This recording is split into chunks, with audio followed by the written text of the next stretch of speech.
It is a white cat, so soft and neat, with two kittens, both so sweet. One is white, the other black, both excited for the day's big track. Beside the wall, near flowers tall, stood a log rough and small.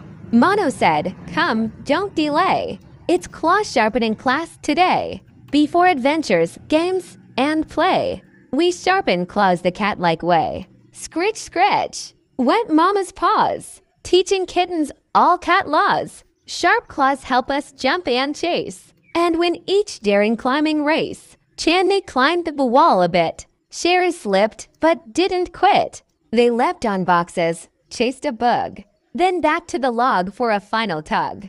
With tails high and whiskers bright, they scratched the log till late at night. For every jump, climb, chase, or crawl, it started at the rough log by the wall.